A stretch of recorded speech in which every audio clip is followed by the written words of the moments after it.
Bonjour à tous et bienvenue dans cette nouvelle vidéo où finalement nous allons nous poser la question où nous en sommes avec Dieu. Alors, beaucoup se disent chrétiens, mais au regard de la parole de Dieu, la Bible, ces chrétiens remplissent-ils les conditions pour l'être? Alors nous allons nous poser la question, qu'est-ce qui est le terme le plus juste? Le terme de chrétien ou le terme de disciple? Et enfin, toujours au travers de la parole de Dieu, nous verrons qu'est-ce qu'un disciple. Je terminerai cette vidéo avec un petit test spirituel afin de mieux cerner où nous en sommes avec Dieu. Et de voir aussi quels sont les points qui sont à revoir. Bien sûr, cette vidéo est pour tout le monde. Pour ceux qui en premier lieu, bien sûr, se disent chrétiens. Mais aussi pour ceux qui ne le sont pas ou qui ne le sont pas encore. Enfin, je l'espère pour vous, que vous alliez devenir chrétien. De cette manière, vous savez déjà à quoi vous attendre, à quoi vous en tenir. Que Dieu vous bénisse au cours de cette vidéo. Alors, chrétien ou disciple? Dans un premier temps, je vais vous raconter quelques témoignages. Il y a quelque temps de ça, lors d'une sortie d'évangélisation, j'ai rencontré une personne d'origine africaine. Et lorsque je lui ai tendu un évangile, elle l'a refusé en disant qu'elle préférait croire en la religion de ses ancêtres. Alors, curieux, je lui demande plus d'informations. Et cette personne m'explique qu'elle pratique la religion vaudou. Alors, je l'invite à se détourner de ses pratiques occultes et à vivre une nouvelle rencontre, une réelle rencontre avec Jésus. Et je lui ai raconté brièvement mon témoignage que maintenant je pense vous connaissez, tout en lui expliquant que Jésus est vivant et qu'il agit encore aujourd'hui de manière puissante. Amen. Alors cette personne m'explique avoir été chrétienne évangélique en Afrique. Et d'ailleurs, elle me dit même que son oncle est pasteur. Quelques années auparavant, cette personne avait donné sa vie à Christ. Mais la vie étant difficile dans son pays, elle a décidé de vivre le rêve européen et de s'installer en France. Alors il faut savoir que pour beaucoup, l'Europe, bien sûr, est un idéal. Il y a du travail, il y a des logements qui sont propres, etc. Les gens sont sympas, il y a de l'argent à se faire. Alors notre jeune chrétien débarque en France. Et oui, un pays chrétien. Alors, il faut savoir que pour beaucoup d'Africains ou d'Orientaux, la France est considérée comme un pays chrétien. Mais il va beaucoup être déçu. Les gens qu'il rencontre ne manifestent pas le caractère de Christ. Il n'y a aucun amour. Personne ne l'aide à part finalement sa communauté. Il rencontre même des gens qui vont à l'église et qui sont pires que les païens. De plus, les églises qu'il fréquente n'ont aucune puissance. Il n'y a pas de guérison, pas de démonstration de la puissance du Saint-Esprit comme en Afrique. Et petit à petit, il en veut à Dieu et aux chrétiens, et il abandonne même sa foi. Petit à petit, Satan gagne du terrain dans sa vie. C'est alors qu'il retourne à la religion de ses ancêtres, le vaudou. Alors, pour donner suite à la réponse que je lui ai donnée concernant le surnaturel de Dieu et la démonstration de la puissance du Saint-Esprit, il m'a répondu: pour moi, le surnaturel, c'est le naturel. Et il m'explique qu'il fait des sacrifices et que tout ce qu'il entreprend réussit. Intéressant, hein? À l'occasion d'une autre sortie d'évangélisation, j'ai rencontré un musulman qui allait à la salle de sport que je fréquentais. Et je lui tends aussi un évangile qu'il accepte volontiers. Et au cours de notre entretien, finalement, il me dit que lui aussi, que finalement les Français se disent chrétiens, mais qu'ils sont loin de la vérité. Qu'ils doivent se repentir et venir vers Allah. Car le christianisme est dépassé et l'islam, finalement, a remplacé le christianisme. Alors je lui témoigne de ma foi véritable, de ce que je vis avec Jésus, et je l'invite à ne pas considérer tous les Français comme des chrétiens. Et je lui montre une femme qui s'approche de nous et qui porte un crucifix autour du cou. Je lui dis que visiblement, cette personne est chrétienne. Je lui explique aussi que si nous l'interrogeons sur sa foi, nous verrons qu'elle n'a aucune foi, pas de foi véritable, que c'est juste une chrétienne qui est non pratiquante. Cette femme ne va pas à l'église et ne prie pas. Je lui explique aussi qu'à l'origine, un chrétien était quelqu'un qui imitait tout ce que Christ faisait, c'est-à-dire qu'il proclamait à toutes les personnes qu'il rencontrait qu'il n'y a de salut en aucun autre nom que dans le nom de Jésus-Christ. Et comme aujourd'hui, finalement, je le fais avec vous. Or, cette femme qui est passée à nos côtés ne nous a même pas regardés. Alors, ce terme de chrétien, à l'origine, qu'est-ce que c'est que ce terme? Alors, nous retrouvons ce terme de chrétien dans Acte 11, 26, Acte 26, 28 et 1 Pierre 4, 16. Alors, me direz-vous, on le retrouve que 3 fois?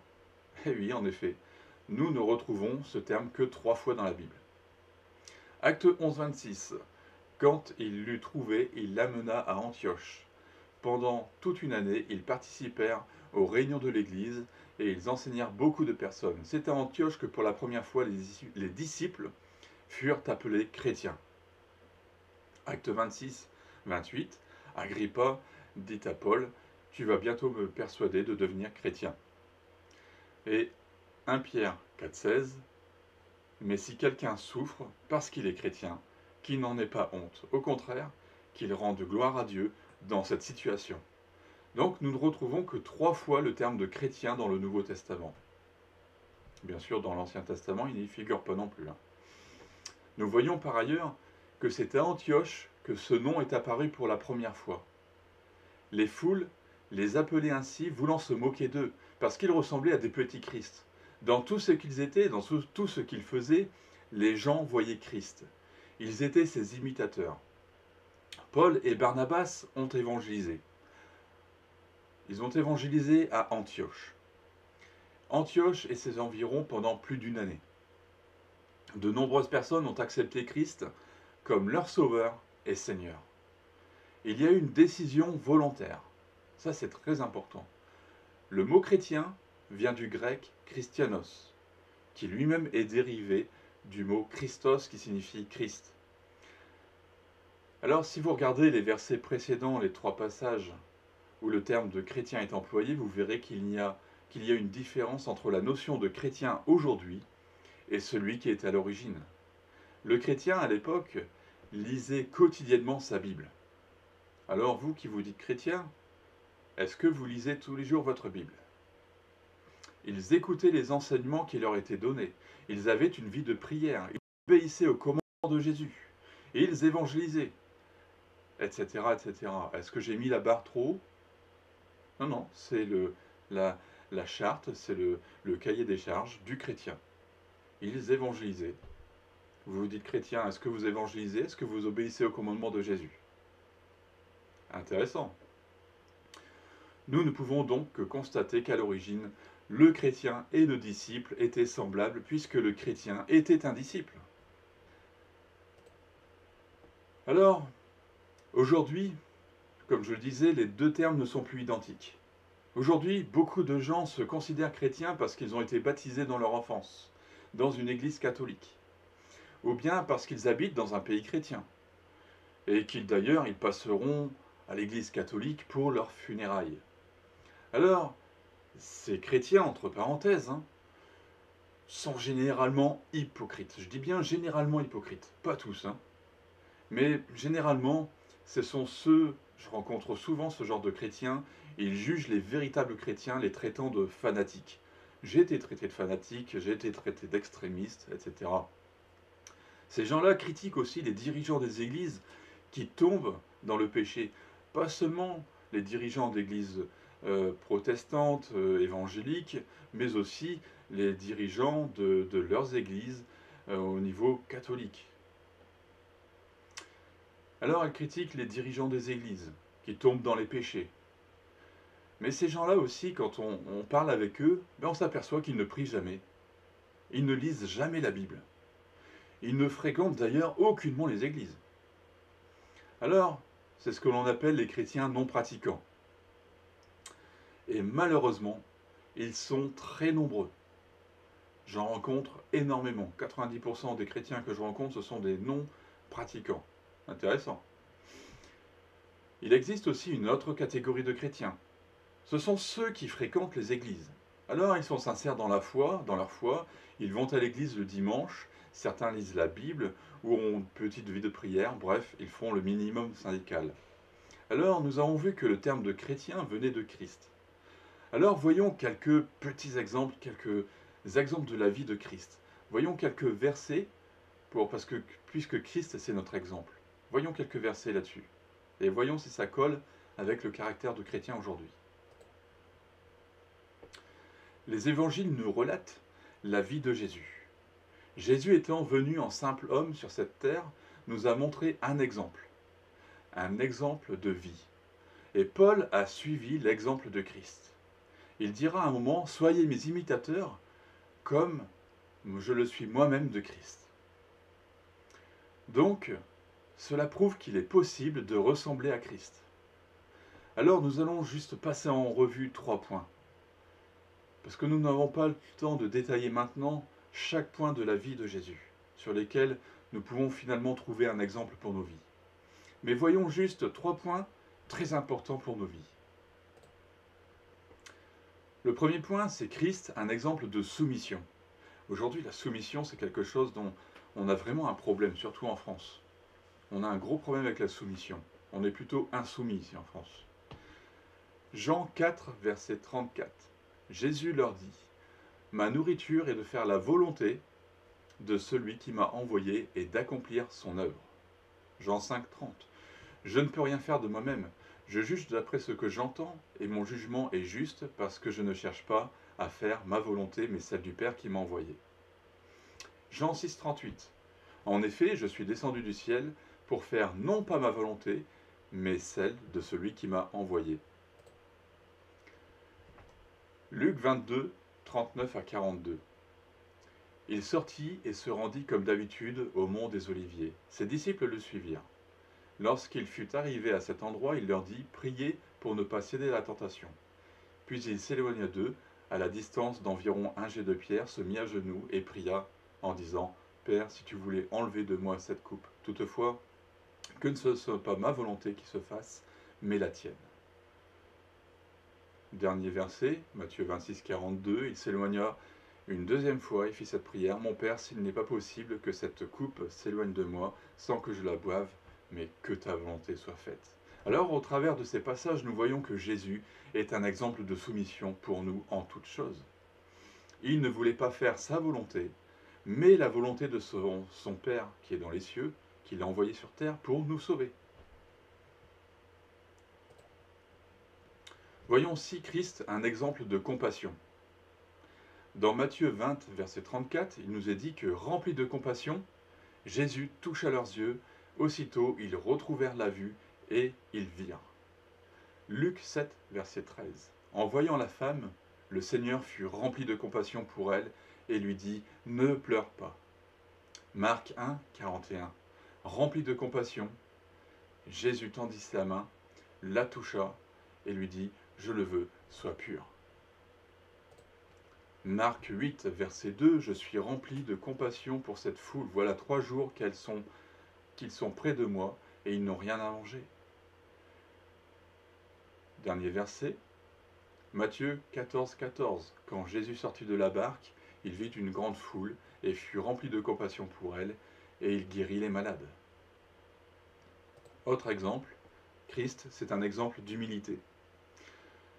Alors, Matthieu 11, 29, « Acceptez mes exigences et laissez-vous instruire par moi, car je suis doux et humble de cœur, et vous trouverez le repos pour votre âme. » Jean 13, 5. Ensuite, il versa de l'eau dans un bassin et il commença à laver les pieds de ses disciples et à les essuyer avec le linge qu'il avait autour de la taille. Alors, à la lecture des évangiles, nous découvrons l'œuvre de Jésus. Alors nous voyons qu'il allait de lieu en lieu, faisant du bien, guérissant les malades, délivrant ceux qui étaient sous l'emprise des démons.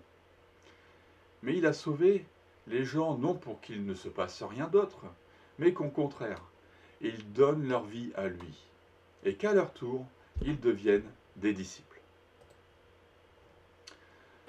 Nous voyons dans Philippiens 2,7, mais il s'est dépouillé lui-même en prenant une condition de serviteur, en devenant semblable aux êtres humains, reconnu comme un simple homme.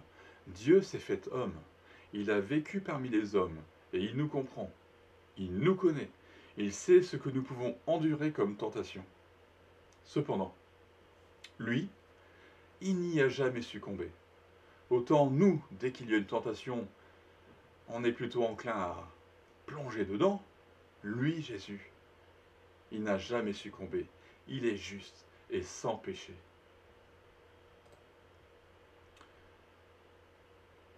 Hébreux 4,15 nous le dit. En effet, nous n'avons pas un grand prêtre incapable de compatir à nos faiblesses. Au contraire, il a été tenté en tout point comme nous, mais sans commettre de péché. Et 1 Pierre 2,21 nous l'affirme aussi. De fait, c'est à cela que vous avez été appelés, parce que Christ a souffert pour nous, vous laissant un exemple afin que vous suiviez ses traces. Afin que vous suiviez ses traces. Jésus, homme, nous a montré l'exemple. Il nous a montré comment nous pouvons vivre sur cette terre. Maintenant, il reste à savoir si nous voulons réellement le suivre. Si nous voulons réellement être imitateurs de Christ comme Paul l'était finalement. Nous redétaillerons ces 3 points un peu plus tard pour réfléchir sur l'importance de les respecter dans notre vie de disciples. Alors, quel est le désir de Christ pour nous? Dans un premier temps, Jésus veut que nous lui donnions notre vie. Il a mis devant nous 2 chemins, la mort et la vie. Et son désir est que nous choisissons la vie. Il est le seul chemin qui mène au Père. Il est la vie éternelle. C'est lui seul qui peut pardonner nos péchés. Et le pardon des péchés nous réconcilie avec Dieu le Père. Et nous devenons ainsi enfants de Dieu. Mais Christ ne veut pas que nous en restions là. Il veut aussi que nous lui ressemblions. Il veut que nous nous répondions finalement à cet appel, que nous trouvons là dans Matthieu 28, versets 18 à 20. Jésus s'approcha et leur dit, « Tout pouvoir m'a été donné dans le ciel et sur la terre. Allez, faites de toutes les nations des disciples, baptisez-les au nom du Père, du Fils et du Saint-Esprit, et enseignez-leur à mettre en pratique tout ce que je vous ai prescrit. Et moi, je suis avec vous tous les jours, jusqu'à la fin du monde. » Amen. Est-ce que vous voulez répondre à cet appel? Alors, après l'appel, il y a un temps de formation. Un temps où nous devenons des étudiants, des apprenants, en bref, des disciples. Puis, une fois que nous sommes devenus des disciples, la mission ne s'arrête pas là, parce que nous devons, nous aussi, faire des disciples. Alors, nous allons nous interroger, mais qu'est-ce qu'un disciple? Alors, ce terme de disciple revient 255 fois dans le Nouveau Testament. Dans Matthieu 28, 19, que nous venons de lire, nous retrouvons le terme matéteuio. Cela signifie être disciple de quelqu'un, suivre ses enseignements. Mais aussi faire un disciple dans le but d'instruire, d'enseigner. Alors, ce fameux matéteuio revient 4 fois. On le trouve dans Matthieu 13, 52, dans Matthieu 27, 57, dans Matthieu 28, 19, que nous avons lu avant, et dans Actes 14, 21.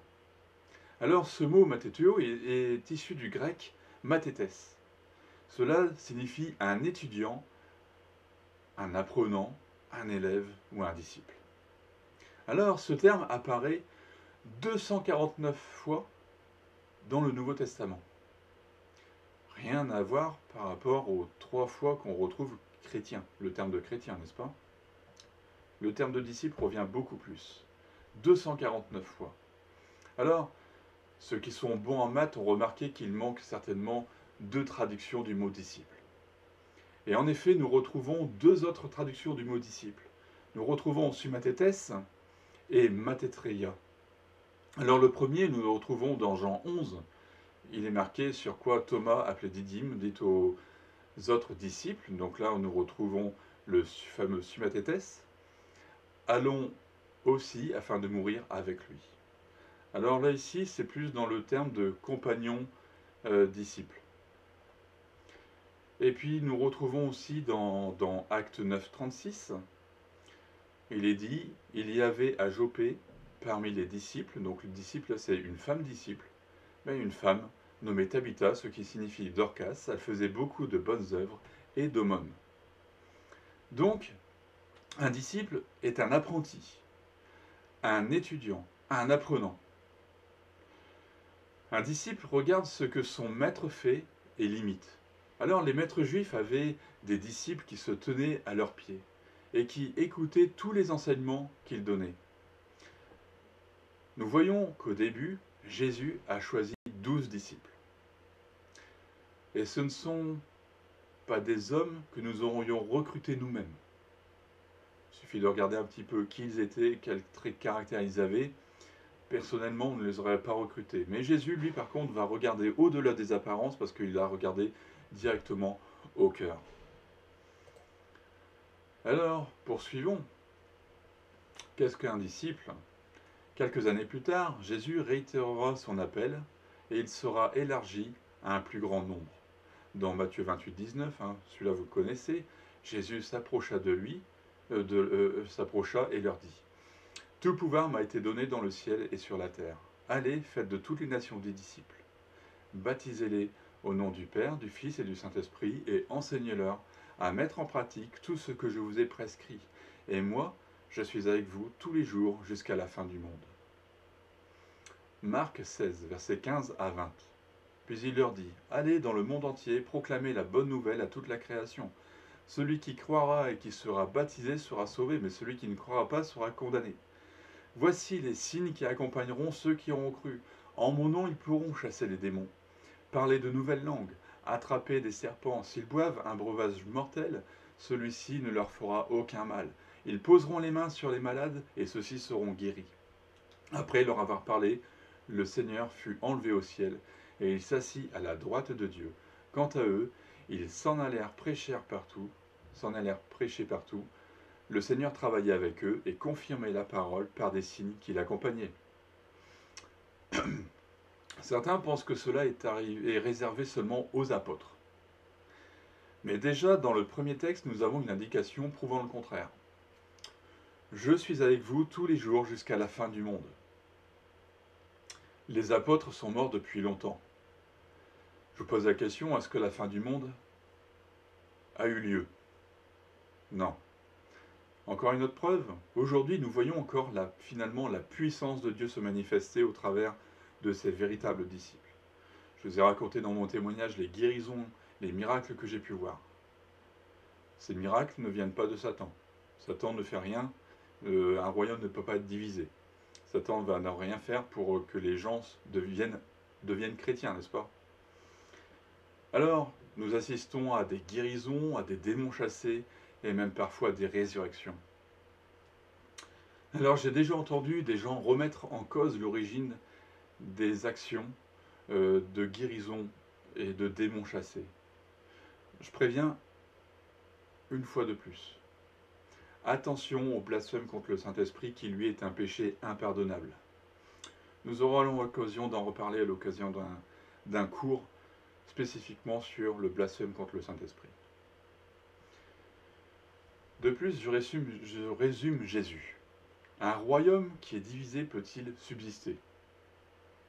Si c'est par Satan que Satan est chassé, il y a un gros problème, n'est-ce pas? Je ferme cette parenthèse. Donc cet appel est bien pour nous aujourd'hui, et pour tous ceux qui nous suivront plus tard. Cet appel est valable jusqu'à la fin du monde. Jean 14, 12. En vérité, je vous le dis, celui qui croit en moi fera aussi les œuvres que je fais, et il en fera même de plus grandes, parce que je m'en vais au Père. Acte 1, verset 1. Cher Théophile, dans mon premier livre, j'ai parlé de tout ce que Jésus a commencé de faire et d'enseigner. Notez bien, tout ce que Jésus a commencé de faire et d'enseigner. Jésus est au ciel, il n'a pas fini son œuvre. Luc 6, 40. Le disciple n'est pas supérieur à son maître, mais tout disciple bien formé sera comme son maître. Jésus nous invite à lui ressembler. Il nous invite à guérir les malades, chasser les démons, etc. Bref, Tout ce qu'il a fait, nous pouvons le faire, nous aussi. Et nous avons même le devoir de continuer son œuvre. Et n'oublions pas que tout ce qu'il a fait, il l'a fait en tant qu'homme, pas en tant que Dieu. Il était homme, pleinement homme sur terre. Et tous ensemble, nous pourrons faire de grandes œuvres. En effet, grâce à nos moyens technologiques, nous pouvons annoncer l'Évangile dans le monde entier sans nous déplacer. Preuve en est aujourd'hui.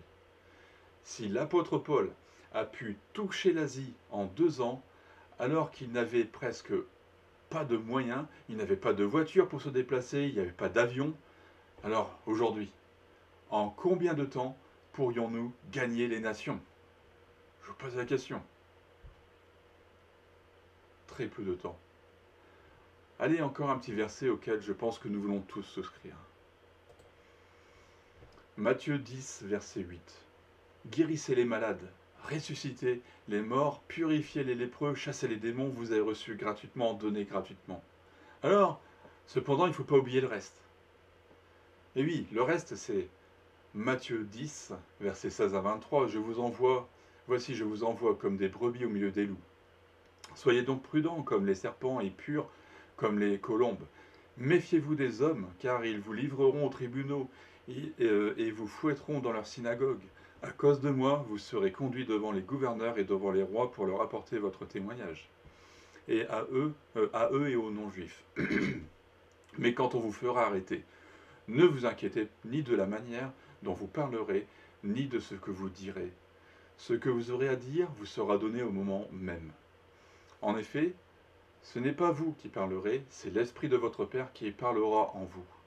Le frère livrera son frère à la mort, et le père son enfant. Les enfants se soulèveront contre leurs parents et les feront mourir. Vous serez détestés de tous à cause de mon nom. Vous serez détestés de tous à cause de mon nom. Mais celui qui persévérera jusqu'à la fin sera sauvé. Quand on vous persécutera dans une ville, fuyez dans une autre. Je vous le dis en vérité, vous n'aurez pas fini de parcourir les villes d'Israël avant que le Fils de l'homme ne vienne. Et oui, lorsque nous ferons les œuvres de Jésus, il y aura des difficultés. Lisez le livre des Actes, et vous verrez le livre des Actes des Apôtres, et vous verrez les persécutions qu'ont subies finalement Paul, Pierre par exemple. Lorsque vous parcourez les rues pour annoncer la bonne nouvelle de l'Évangile, on vous dira que vous êtes une secte, on vous assimilera aux témoins de Jéhovah, on se moquera de vous. Cela, ce sont les choses minimes, parce que parfois on peut vous menacer physiquement. Souvenez-vous que nous n'avons pas à lutter contre la chair et le sang, mais contre les dominations, contre les autorités, contre les princes de ce monde de ténèbres, contre les esprits méchants dans les lieux célestes, que nous retrouvons tout ça dans Éphésiens 6,12. Malgré tout cela, nous voulons tout de même obéir à notre Maître. La récompense est encore plus grande. Sur terre, pas de récompense. Dans le ciel, une grosse récompense. Nous voulons voir la puissance de Dieu se manifester au travers de nous. Nous voulons voir des gens qui passent des ténèbres à la lumière. Seuls des disciples peuvent répondre à cet appel. Alors, finalement, comment être un disciple? Eh bien, le disciple est invité à payer un prix. Le disciple de Jésus doit renoncer à son confort. Il doit renoncer à tout ce que le monde peut lui apporter, à des opportunités d'emploi intéressantes. Il doit renoncer à des repas pour se consacrer entièrement à son Maître, en multipliant les jeûnes et les prières. Bien entendu, il a une vie de prière intense. Sa priorité est de faire la volonté de son Maître. Le disciple doit payer le prix au sens figuré, mais aussi au sens propre. Dans Luc 14, verset 33, il nous est dit « Ainsi donc, aucun de vous, à moins de renoncer à tout ce qu'il possède, ne peut être mon disciple. » Ça, c'est Jésus qui le dit. Matthieu 16, 24. Alors Jésus dit à ses disciples « Si quelqu'un veut être mon disciple, qu'il renonce à lui-même, qu'il se charge de sa croix et qu'il me suive. » Être disciple, il y a un prix à payer. Il y a des souffrances à payer. Acte 2, versets 41 à 42. Nous voyons ce que les disciples faisaient. Ceux qui acceptèrent sa parole furent donc baptisés, Et ce jour-là, le nombre des disciples augmenta d'environ 3000 personnes. Ils persévéraient dans l'enseignement des apôtres, dans la communion fraternelle, dans la fraction du pain et dans les prières. Allons plus loin. Dans 2 Corinthiens 9, 7, que chacun donne comme il l'a décidé dans son cœur, sans regret ni contrainte, car Dieu aime celui qui donne avec joie. Nous avons aussi dans 1 Jean 3, versets 17 à 18. Si quelqu'un qui possède les biens de ce monde voit son frère dans le besoin et lui ferme son cœur, comment l'amour de Dieu peut-il demeurer en lui?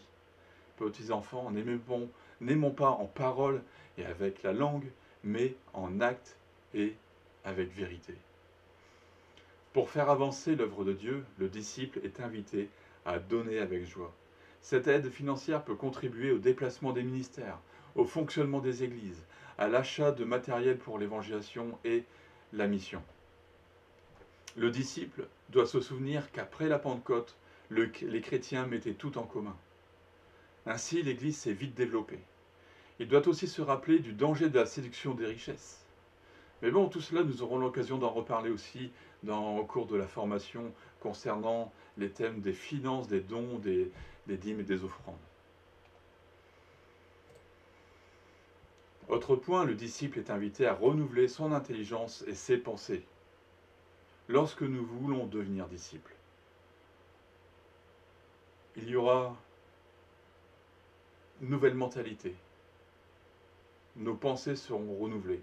Romains 12 nous dit « Ne vous conformez pas au monde actuel, mais soyez transformés par le renouvellement de l'intelligence afin de discerner quelle est la volonté de Dieu, ce qui est bon, agréable et parfait. » 2 Corinthiens 10, verset 5. Nous renversons les raisonnements et tout obstacle qui s'élève avec orgueil contre la connaissance de Dieu, et nous faisons toute pensée prisonnière pour qu'elle obéisse à Christ. Philippiens 4, 8. En effet, frères, sœurs, portez vos pensées sur tout ce qui est vrai, tout ce qui est honorable, tout ce qui est juste, tout ce qui est pur, tout ce qui est digne d'être aimé, tout ce qui mérite l'approbation, ce qui est synonyme de qualité morale, ce qui est digne de louange. Lorsque nous voulons devenir disciples, on regarde ces 3 versets que nous venons de lire, il peut y avoir un combat dans les pensées.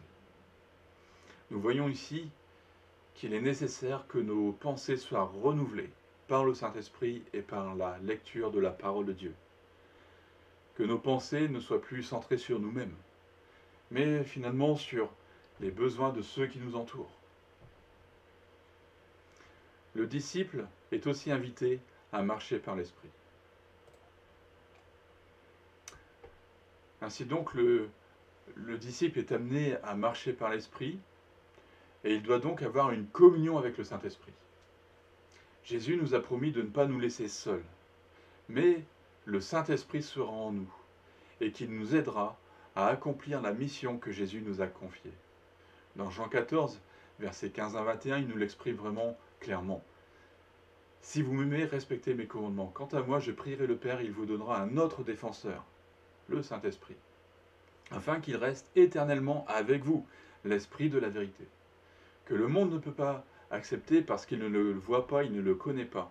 Mais vous, vous le connaissez, car il reste avec vous, et il sera en vous. Je ne vous laisse pas orphelin, je reviens vers vous. Encore un peu de temps, et le monde ne me verra plus, mais vous, vous me verrez parce que je vis, et que vous vivrez aussi.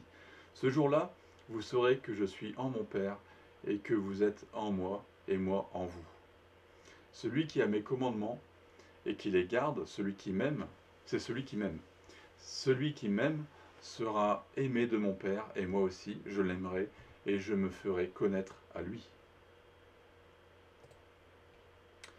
Jean 14, 26. Mais le défenseur, l'Esprit Saint, que le Père enverra en mon nom, vous enseignera toutes choses et vous rappellera tout ce que je vous ai dit. Jean 15, 26. Quand sera venu le défenseur, celui que je vous enverrai de la part du Père, l'Esprit de vérité qui vient du Père, il rendra témoignage de moi. Jean 16. Quand le défenseur sera venu, l'Esprit de vérité, il vous conduira dans toute la vérité, car il ne parlera pas de lui-même, mais il dira tout ce qu'il aura entendu et vous annoncera les choses à venir. Il révélera ma gloire, parce qu'il prendra de ce qui est à moi et vous l'annoncera. Tout ce que le Père possède est aussi à moi. Voilà pourquoi j'ai dit qu'il prend de ce qui est à moi et qu'il vous l'annoncera. Luc 12, versets 11 à 12. Quand on vous conduira dans les synagogues, devant les magistrats et les autorités, ne vous inquiétez pas de la manière dont vous vous défendrez, ni de ce que vous direz. En effet, le Saint-Esprit vous enseignera au moment même ce qu'il faudra dire. Romains 8, versets 15 à 16. Mais vous n'avez pas reçu un esprit d'esclavage pour être encore dans la crainte, mais vous avez reçu un esprit d'adoption, par lequel nous crions « Abba Père ». L'Esprit lui-même rend témoignage à notre esprit que nous sommes enfants de Dieu. Le Saint-Esprit nous enseigne. Il enseigne les disciples de Jésus. Et la même notion finalement de maître qui est appliquée à Jésus est tout aussi applicable au Saint-Esprit. Et lorsque nous serons dans l'adversité, lorsque nous avons vu que le Saint-Esprit est celui qui console, et donc lorsque nous serons dans l'adversité, le Saint-Esprit viendra nous consoler. Il nous vient en aide, il nous encourage à persévérer, et il nous appelle aussi, il nous rappelle plutôt que nous sommes enfants de Dieu. Très important, une notion vraiment importante. Il nous équipe pour accomplir l'œuvre à laquelle nous sommes appelés. Au début du ministère de Jésus, nous voyons qu'il n'y a pas de signe miraculeux. Il a d'abord jeûné 40 jours, et il a résisté à Satan qui est venu le tenter. Cependant, un jour, il s'est avancé vers le Jourdain pour se faire baptiser par Jean-Baptiste. Et ce n'est qu'après le baptême d'eau que Jésus a reçu la plénitude du Saint-Esprit. Le Saint-Esprit est venu sur lui sous la forme d'une colombe. Matthieu 3, versets 16 à 17, dès qu'il fut baptisé, Jésus sortit de l'eau. Alors le ciel s'ouvrit pour lui, et il vit l'Esprit de Dieu descendre comme une colombe, et venir sur lui. Au même instant, une voix se fit entendre du ciel disant ces paroles, « Celui-ci est mon Fils bien-aimé, qui a toute mon approbation. » Acte 10, verset 38. Vous savez comment Dieu a déversé une onction de Saint-Esprit et de puissance sur Jésus de Nazareth, qui allait de lieu en lieu, en faisant du bien et en guérissant tous ceux qui étaient sous la domination du diable, parce que Dieu était avec lui. C'est seulement à ce moment-là qu'il a commencé son ministère de manière puissante, avec les signes et les miracles qui accompagnent sa prédication. Là encore, notre Maître nous enseigne. Alors le disciple est invité à marcher dans la sainteté. Jésus est venu sur terre en tant qu'homme et il n'a commis aucun péché. Par exemple, là ici dans Hébreux 4,15, nous voyons que, en effet, nous n'avons pas un grand prêtre incapable de compatir à nos faiblesses. Au contraire, il a été tenté en tout point comme nous, mais sans commettre de péché. Ainsi donc, il nous a montré qu'il y a une possibilité de refuser la pratique du péché. Et d'ailleurs, c'est ce qu'il exprimera clairement à la femme samaritaine. Nous voyons ici dans Jean 8, verset 11. Elle répondit, « Personne, Seigneur. Est-ce qu'il y a quelqu'un qui t'a condamné ?» « Non, personne, Seigneur. » Jésus lui dit, « Moi non plus, je ne te condamne pas. Vas-y, désormais, et ne pêche plus. » Il a donné le pouvoir. Oui. Si Jésus dit, « Vas-y, et désormais, ne pêche plus », c'est qu'il y a possibilité. Un disciple digne de ce nom ne peut clairement pas avoir un pied dans le monde et un pied dans l'Église. Dans Galates 5, versets 16 et 17, « Voici donc ce que je vous ai dit. Marchez par l'esprit, vous n'accomplirez pas les désirs de votre propre nature. » Ou les désirs de la chair dans d'autres versions.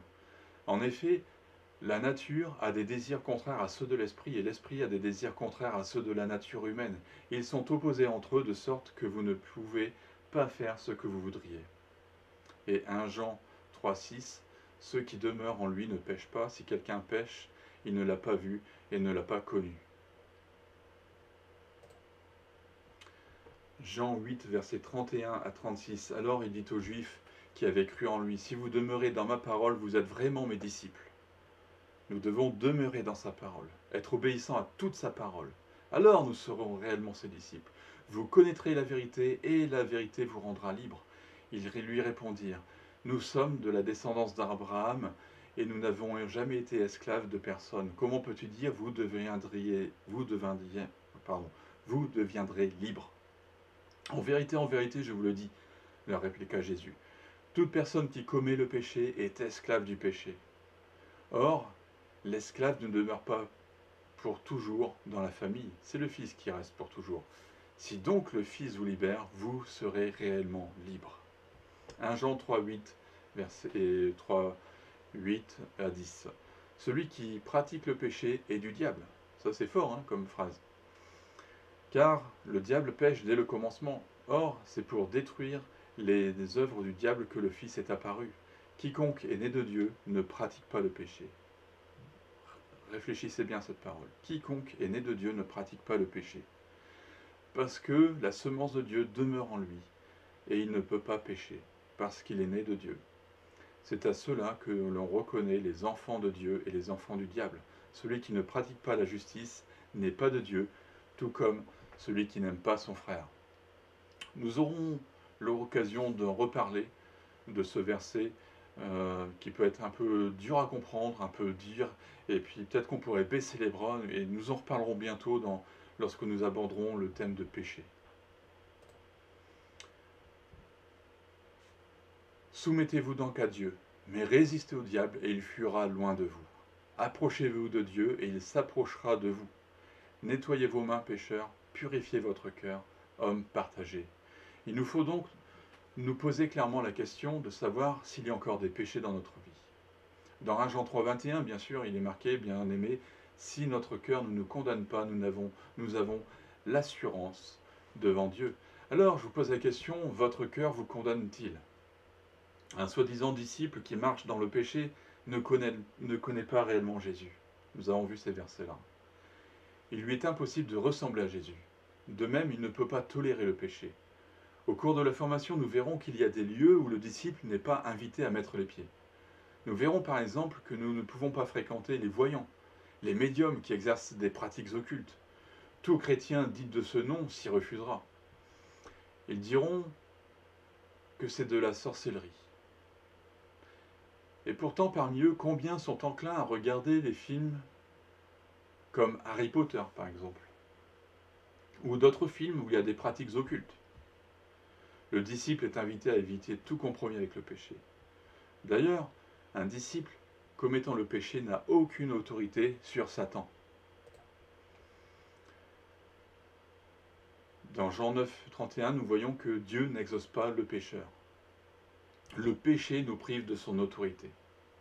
Et à propos de la prière, nous allons voir, parce que là on parle justement de cette prière, donc Dieu n'exauce pas la prière des pécheurs finalement, mais en revanche, si quelqu'un l'honore et fait sa volonté, il exauce. Et d'ailleurs aussi dans Ésaïe 59, versets 1 à 2, il nous est dit, non, le bras de l'Éternel n'est pas devenu trop court pour sauver, ni son oreille trop dure pour entendre, mais ce sont vos fautes qui ont mis une séparation entre vous et votre Dieu, ce sont vos péchés qui vous l'ont caché et vous ont empêché et l'ont empêché de vous écouter.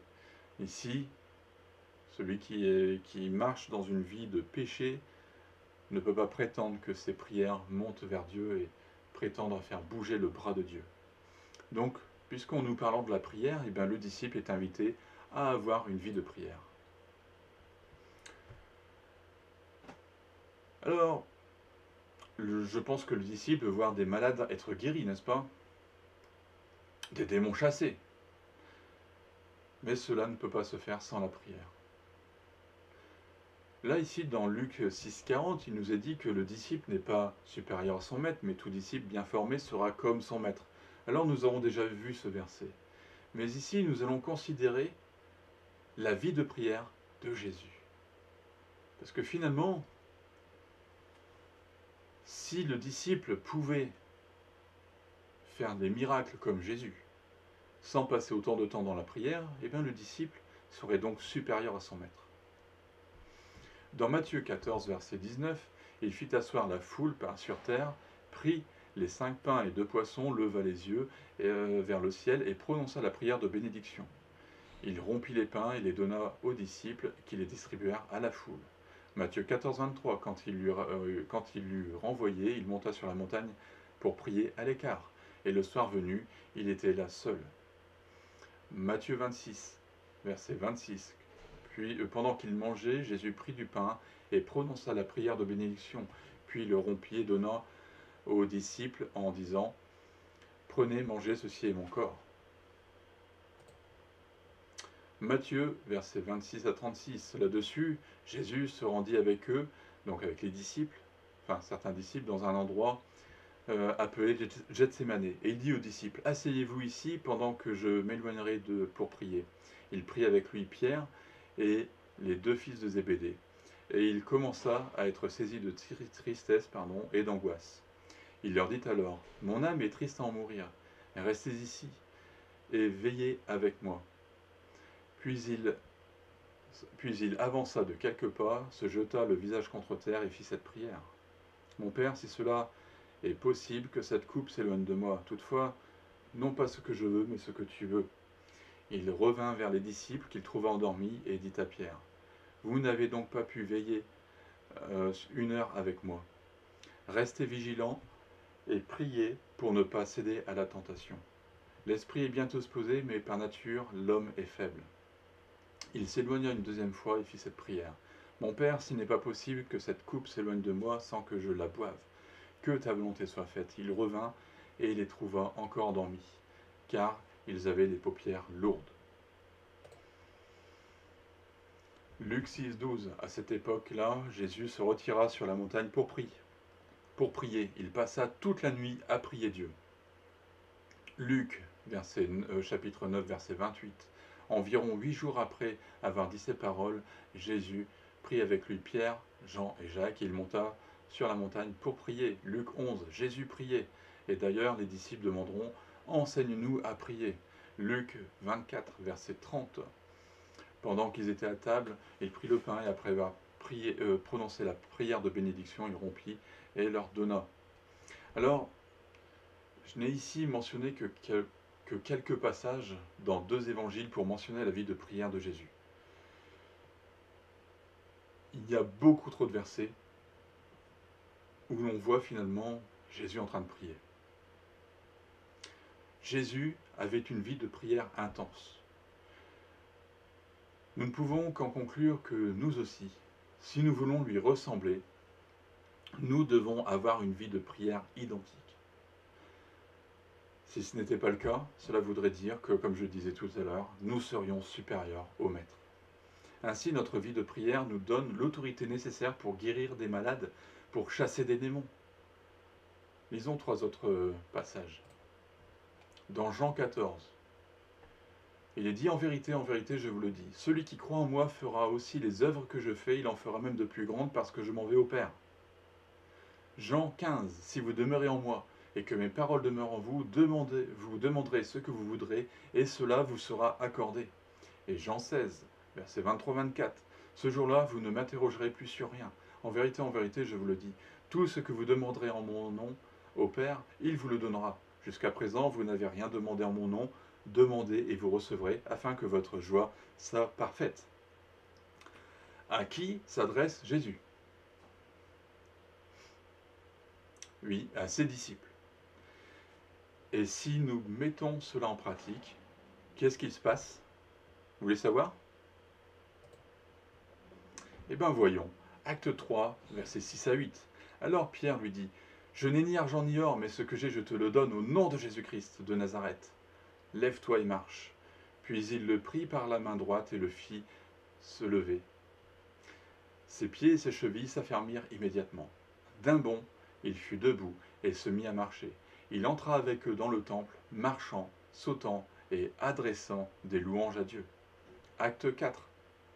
Il nous est dit, et maintenant Seigneur, sois attentif à leurs menaces et donne à tes serviteurs d'annoncer ta parole avec une pleine assurance. Déploie ta puissance afin qu'il se produise des guérisons, des signes miraculeux et des prodiges par le nom de ton saint serviteur Jésus. Quand ils eurent prié, l'endroit où ils étaient rassemblés trembla. Ils furent tous remplis du Saint-Esprit et ils annonçaient la parole de Dieu avec assurance. Un chapitre plus loin encore. Beaucoup de signes miraculeux, de prodiges se faisaient au milieu du peuple par l'intermédiaire des apôtres. Ils se tenaient tous d'un commun accord au portique de Salomon. Personne d'autre n'osait se joindre à eux, mais le peuple les tenait en grande estime. Le nombre de ceux qui croyaient au Seigneur, hommes et femmes, augmentait de plus en plus. On en venait à sortir les malades dans les rues et à les placer sur des civières et des brancards, afin que, lorsque Pierre passerait, son ombre au moins couvre l'un d'eux. La foule de gens accourait aussi des villes voisines vers Jérusalem. Ils amenaient des malades et des personnes tourmentées par des esprits impurs, et tous étaient guéris. Un chapitre plus loin, Étienne, plein de foi et de puissance, accomplissait des prodiges et des grands signes miraculeux parmi le peuple. Acte 8, verset 13. Simon lui-même crut aussi. Après avoir été baptisé, il ne quittait plus Philippe, il voyait avec étonnement les grands miracles et signes qui s'accomplissaient. Vous en voulez encore un peu plus? Acte 9, comme Pierre parcourait tout le pays, il descendait aussi rendre visite aux saints qui habitaient à Lyde. Il y trouva un homme appelé Aîné, qui était couché sur un lit depuis 8 ans parce qu'il était paralysé. Pierre lui dit, Aîné, Jésus-Christ te guérit, lève-toi et fais-toi même ton lit. Et aussitôt il se leva. Et un petit peu plus loin, juste après d'ailleurs, acte 9, 36-37, il y avait à Jaffa parmi les disciples une femme appelée Tabitha, ce qui signifie gazelle. Elle faisait beaucoup de bien et donnait de son argent aux autres. Elle tomba malade et à cette époque-là, elle mourut. Après l'avoir lavée, on la déposa dans la chambre à l'étage. Et 3 versets plus loin, acte 9, verset 40, Pierre fit sortir tout le monde. Il se mit à genoux et pria. Pourquoi il fit sortir tout le monde? Parce qu'il y a de l'incrédulité dans les gens. Lorsque les gens nous regardent, il y a beaucoup d'incrédulité. Cette incrédulité peut faire cesser le miracle de Dieu. Pierre fit sortir tout le monde, se mit à genoux et pria. Puis il se tourna vers le corps et dit, Tabitha, lève-toi. Elle ouvrit les yeux, et quand elle vit Pierre, elle s'assit. Et aujourd'hui, ces miracles sont encore possibles. Nous avons de nombreux témoignages de résurrection. Encore dernièrement, j'ai entendu parler d'une jeune fille qui était morte et qui est ressuscitée. Au travers de ces lectures, nous voyons la nécessité d'avoir une vie de prière. Jésus nous a enseigné comment nous devons prier. Alors, obéissons et prions. Le disciple est invité à marcher dans la consécration et l'obéissance. Jean 4. Jésus leur dit, ma nourriture est de faire la volonté de celui qui m'a envoyé d'accomplir son œuvre. Jean 5. Je ne peux rien faire de moi-même. Je juge d'après ce que j'entends et mon jugement est juste parce que je ne cherche pas à faire ma volonté, mais celle du Père qui m'a envoyé. Jean 6. En effet, je suis descendu du ciel pour faire non pas ma volonté, mais celle de celui qui m'a envoyé. Jean 9. Nous savons que Dieu n'exauce pas les pécheurs, mais qu'en revanche, si quelqu'un l'honore et fait sa volonté, il l'exauce. Et on parle de Jésus ici. Luc, chapitre 22, en disant, Père, si tu voulais éloigner de moi cette coupe, toutefois, que ce ne soit pas ma volonté qui se fasse, mais la tienne. Matthieu 7. Ceux qui me disent Seigneur, Seigneur, n'entreront pas tous dans le royaume des cieux, mais seulement celui qui fait la volonté de mon Père céleste. Alors, par ces versets, nous voyons que Jésus se soumettait entièrement à la volonté de son Père. Si Jésus se soumettait, alors nous aussi, nous devons marcher dans cette obéissance. Nous devons nous soumettre. Si la soumission nous entraîne vers la bénédiction, parce que nous voulons tous l'avoir, je présume. Nous voulons que Dieu nous exauce, n'est-ce pas? Et peut-être avons-nous ici une réponse au fait que Dieu n'exauce pas nos prières. Mais attention aussi au fait que Dieu ferme sa porte à ceux qui ne font pas sa volonté. Soyons soumis à Dieu et craignons-le. Le disciple est invité à marcher dans l'amour. Dans Jean 13, il nous est dit, avant la fête de la Pâque, Jésus, sachant que son heure était arrivée, de passer de ce monde au Père, et ayant aimé ceux qui lui appartiennent dans ce monde, les aima jusqu'à l'extrême. Jean 13, versets 34-35, je vous donne un commandement nouveau, aimez-vous les uns les autres, comme je vous ai aimé, vous aussi aimez-vous les uns les autres. C'est à cela que tous reconnaîtront que vous êtes mes disciples. Et oui, ça c'est un caractère important, vous êtes mes disciples si vous avez de l'amour les uns pour les autres. Et Jean 14, si vous m'aimez, respectez mes commandements. C'est pas fini. Jean 15, tout comme le Père m'a aimé, moi aussi je vous ai aimé, demeurez dans mon amour. Un petit peu plus loin, voici mon commandement, aimez-vous les uns les autres comme je vous ai aimé, il n'y a pas de plus grand amour que de donner votre vie pour vos amis. Vous êtes mes amis si vous faites ce que je vous commande. Jean 15, ce que je vous commande, c'est de vous aimer les uns les autres. On poursuit. Matthieu qui nous dit « Mais moi, je vous dis, aimez vos ennemis ». Ça, on va à un caractère un petit peu plus loin. Ça, c'est un peu plus difficile. On préfère aimer nos amis, mais par contre, aimer nos ennemis, un peu plus compliqué. Mais moi, je vous dis, aimez vos ennemis, bénissez ceux qui vous maudissent. Alors là, on va encore monter plus haut. Bénissez ceux qui vous maudissent, faites du bien à ceux qui vous détestent, et priez pour ceux qui vous maltraitent et qui vous persécutent. Luc 6, versets 27-28. Mais je vous dis à vous qui me écoutez, aimez vos ennemis, faites du bien à ceux qui vous détestent, bénissez ceux qui vous maudissent, priez pour ceux qui vous maltraitent. Romains 12, par amour fraternel, soyez pleins d'affection les uns pour les autres et rivalisez d'estime réciproque. 1 Corinthiens 16, que tout ce que vous faites soit fait avec amour. 2 Corinthiens 8, 24, à la vue des églises, donnez-leur donc la preuve de votre amour et montrez-leur que nous avons raison d'être fiers de vous. Je reviens un petit peu sur tout ce que vous faites soit fait avec amour. Bien, quelquefois on fait des choses religieusement, mais on ne le fait pas avec amour. Par exemple, dans les églises, il y en a qui se sentent obligés de faire le nettoyage de l'église. Ne vous sentez pas obligé, mais que cela soit fait avec amour. Un amour, vous êtes serviteur dans l'église, même si c'est un petit service comme le nettoyage, faites-le avec amour. Galates 5,13. Frères et sœurs, c'est à la liberté que vous avez été appelés. Seulement, ne faites pas de cette liberté un prétexte pour suivre les désirs de votre propre nature. Soyez, au contraire, par amour, serviteurs les uns des autres. Éphésiens 4,2. En toute humilité et douceur, avec patience, supportez-vous les uns les autres dans l'amour. Éphésiens 4,15. Mais en disant la vérité dans l'amour, nous grandirons à tout point de vue vers celui qui est la tête, Christ. Éphésiens 5,2. Vivons dans l'amour et en suivant l'exemple de Christ qui nous a aimés et qui s'est donné lui-même pour nous comme une offrande et un sacrifice dont l'odeur est agréable à Dieu. Colossiens 2,2. Je combats ainsi, afin que, unis dans l'amour, ils soient encouragés par leur cœur et qu'ils soient enrichis d'une pleine intelligence pour connaître le mystère de Dieu, aussi bien du Père que de Christ. Je termine avec ces versets, je vous le dis tout de suite, il y a vraiment beaucoup de versets sur l'amour. Alors pourquoi je donne beaucoup de versets? Parce que c'est vraiment le caractère de Christ, c'est vraiment l'amour en principal. Donc, revêtez-vous de l'amour qui est le lien de la perfection. Et 1 Thessaloniciens 3,12, que le Seigneur fasse grandir et déborder de l'amour que vous avez les uns pour les autres et pour tous les hommes, à l'exemple de celui que nous avons pour vous. Donc, je le disais, la liste est encore bien longue. Mais tous ces versets, finalement, se passent de commentaires. Si vous avez bien fait attention, on nous demande de faire preuve d'amour pour notre prochain, mais aussi pour nos ennemis, mais aussi dans tout ce que nous faisons. Alors, je résumerai juste ceci.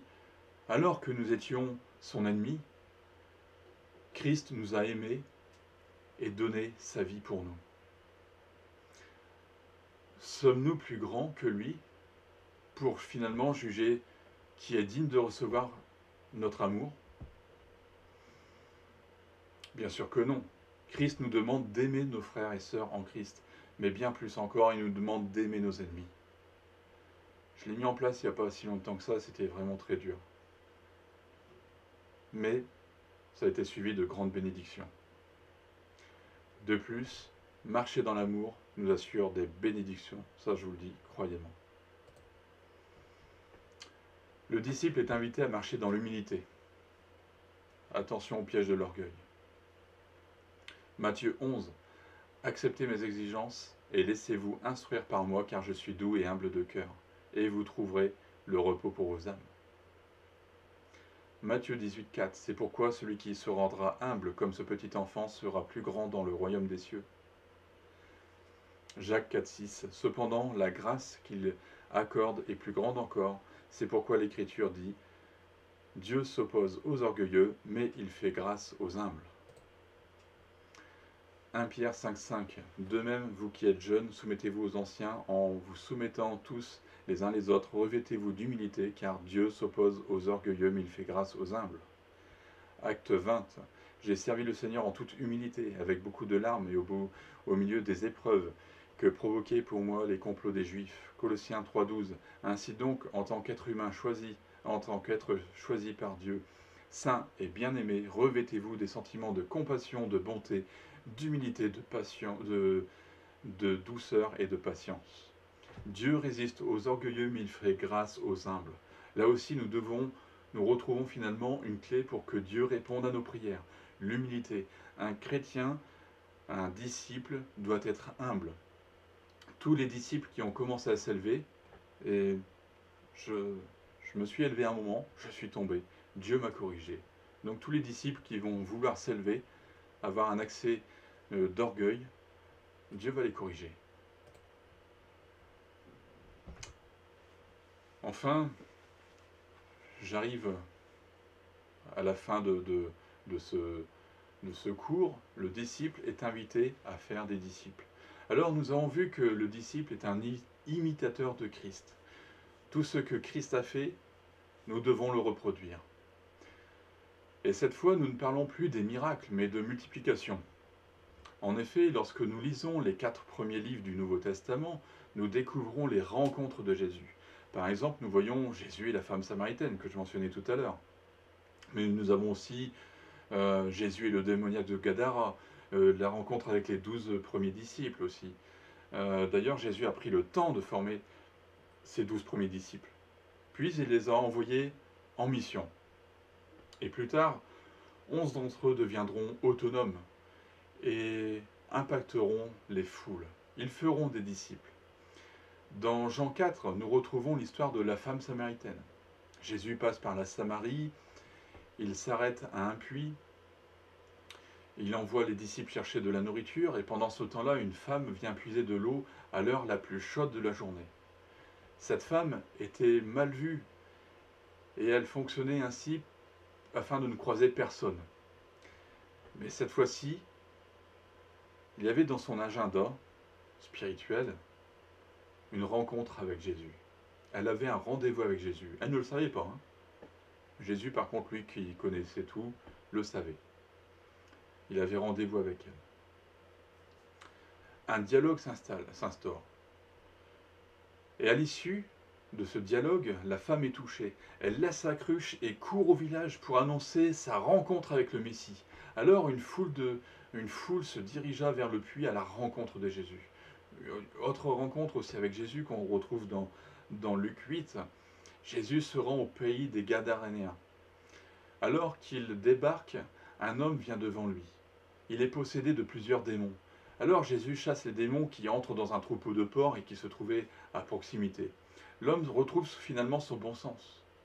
Et Jésus le renvoie dans sa famille pour témoigner de son expérience avec lui. D'ailleurs, il le proclamera à sa famille, mais il le proclamera aussi dans la Décapole, c'est-à-dire 10 villes. Alors, petite parenthèse, il n'y a pas besoin d'attendre des années pour témoigner de notre rencontre avec Jésus. Cet appel à faire des disciples, nous l'avons déjà lu, mais relisons-le encore, nous le retrouvons ici dans Matthieu 28. Allez. Et là, je vais m'intéresser plutôt sur ce thème de aller.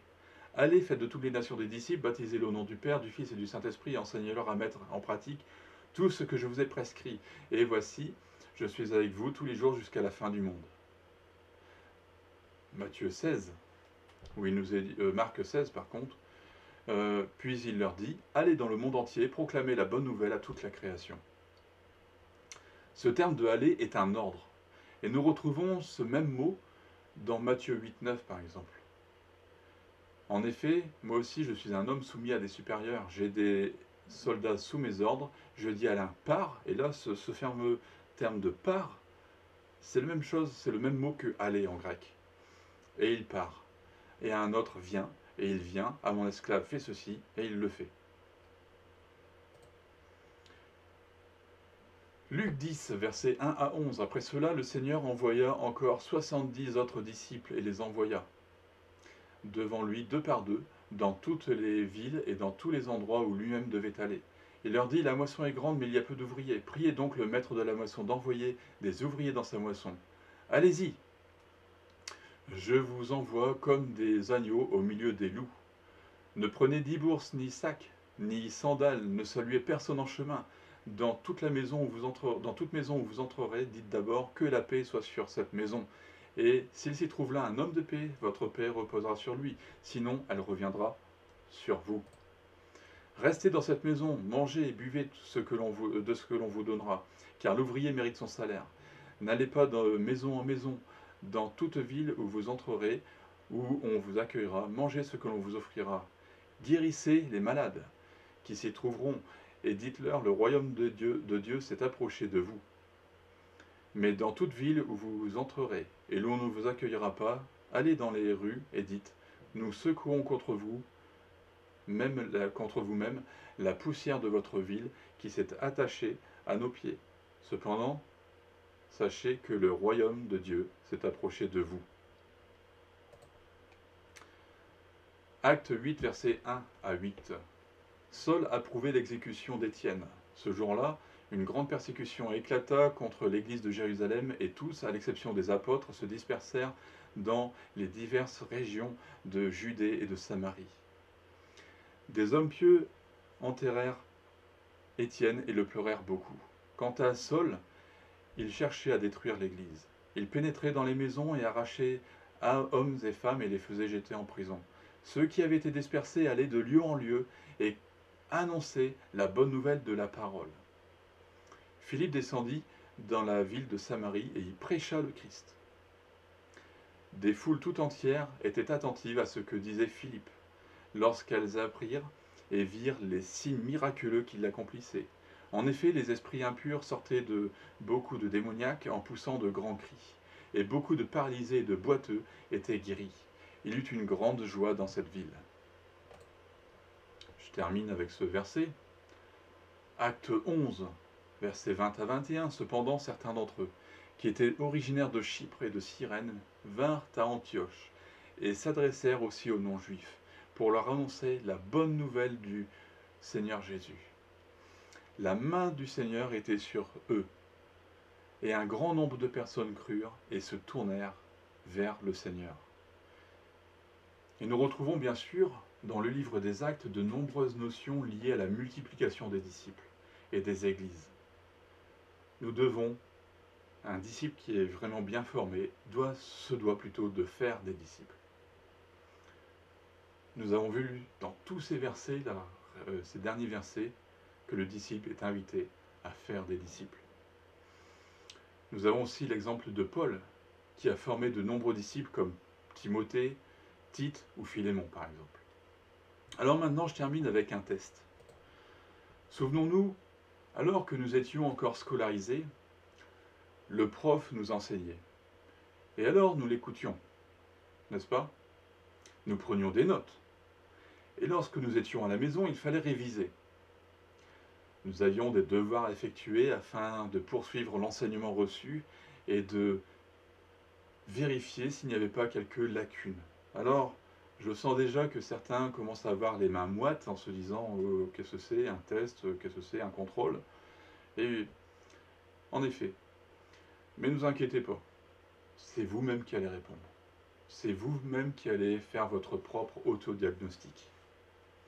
Alors oui, nous avions des contrôles pour vérifier si l'enseignement avait été bien assimilé. Je pense que vous vous en souvenez de ces moments un peu compliqués parfois. Ces fameux contrôles que nous redoutions tant. Mais comme vous allez voir que finalement, les choses qui sont terrestres aussi peuvent ressembler aux choses spirituelles, vous allez voir. Tout ce que nous apprenions était censé nous aider dans notre vie professionnelle, n'est-ce pas?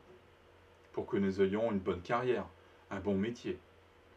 À la fin de notre scolarité, il fallait passer un diplôme.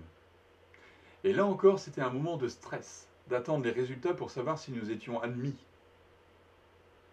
Eh bien, la vie spirituelle, c'est à peu près la même chose. Nous sommes à l'école de Dieu. Dieu a donné des enseignants pour que son peuple puisse grandir et réussir dans sa vie. Ces enseignants vous forment pour que vous puissiez pour que vous réussissiez plutôt l'examen le plus important de votre vie, celui de votre entrée dans l'éternité. Alors là, on va se poser la question finalement, est-ce que je vais réussir cette entrée dans l'éternité? Et dans notre cas, finalement, c'est le royaume de Dieu. Il est donc important de réviser les enseignements que vous avez reçus. Et bien sûr, les mettre en pratique. Parce que vous verrez, quand on met en pratique ce que nous avons reçu comme enseignement, c'est beaucoup plus facile à mémoriser. Alors cela correspond à vos devoirs maison. Mais parfois, il est aussi important de passer un contrôle pour vérifier ses acquis, pour voir si nous avons compris et mis en pratique, pour voir si nous sommes dans une croissance spirituelle ou si nous sommes dans une stagnation. Ce sont des temps importants qui nous permettent de nous remettre en question et de reprendre l'enseignement qui nous a fait défaut finalement. Alors une série de 20 questions, et je vous laisse répondre personnellement. Par exemple, la première question, c'est Jésus dira à la femme samaritaine, va et ne pêche plus. Je vous pose la question, avez-vous pris cette décision de ne plus pécher? Répondez sincèrement. Être disciple implique à marcher dans la sainteté. Si vous avez un péché qui revient souvent, Jacques 5,16 nous demande d'avouer nos péchés les uns les autres. Êtes-vous prêt ou prête à vous confier, à confesser votre péché à quelqu'un de confiance? Oui, non, je ne sais pas. Être disciple signifie qu'il faut abandonner certaines choses. Êtes-vous prêt ou prête à ne plus passer autant de temps devant votre télévision, devant votre ordinateur, devant vos jeux vidéo ou devant votre téléphone?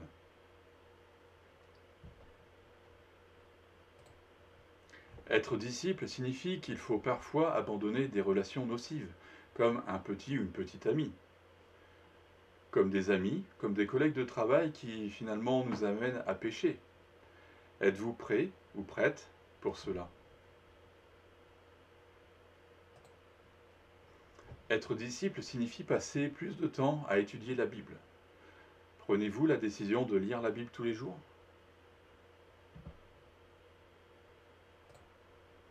Être disciple implique une vie de prière intense.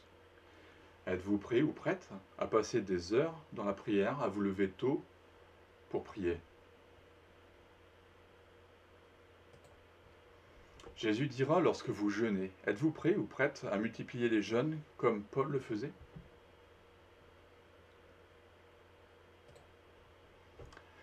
Être disciple demande d'être en communion avec des frères et sœurs. Cela s'appelle l'Église. Cela implique de fréquenter un lieu de culte, que ce soit une assemblée ou une église de maison. Êtes-vous prêt ou prête à participer à ces réunions le plus souvent possible? Être disciple implique la soumission à l'autorité spirituelle. Alors attention, c'est dans la mesure où finalement l'enseignement correspond à celui de la Bible. Cette autorité spirituelle que Dieu a mis en place. Le pasteur par exemple. Êtes-vous prête à accepter cette soumission et à prier pour votre pasteur? Être disciple implique de se former. Outre la Bible, êtes-vous prêt ou prête à écouter les enseignements de votre responsable spirituel et des enseignements d'ailleurs de qualité?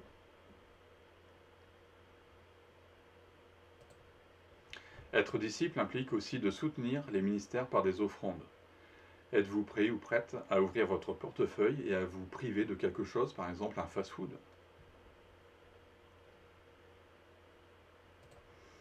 Être disciple implique de marcher dans l'obéissance.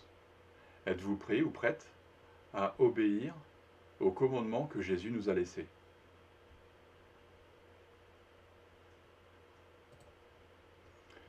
Ainsi donc, selon Jean 15, verset 17, Jésus nous commande de nous aimer les uns les autres. Allez-vous aimer vos frères et sœurs?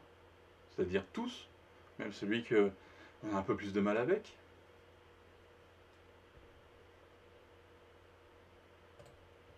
En aimant nos frères et sœurs, nous nous devons de ne plus critiquer.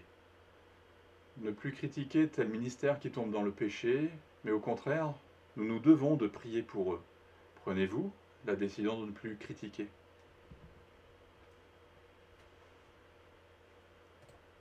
Allez, encore 5 questions. Dans Matthieu 5, 44, Jésus nous demande d'aimer nos ennemis, de les bénir. Allez-vous prier pour vos ennemis en demandant sur eux la bénédiction? À l'image de Jésus, un disciple doit marcher dans l'humilité. Jésus est venu non pour être servi, mais pour servir. Prenez-vous la décision de devenir un serviteur?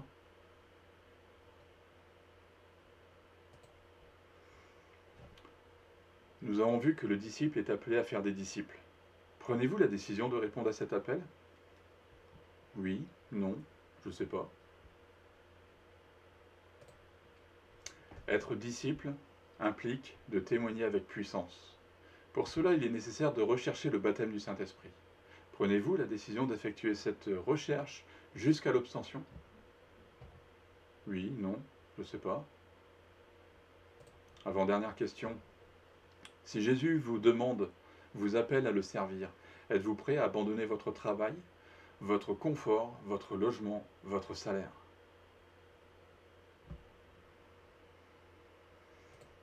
Enfin, le disciple doit marcher dans l'honnêteté et la vérité.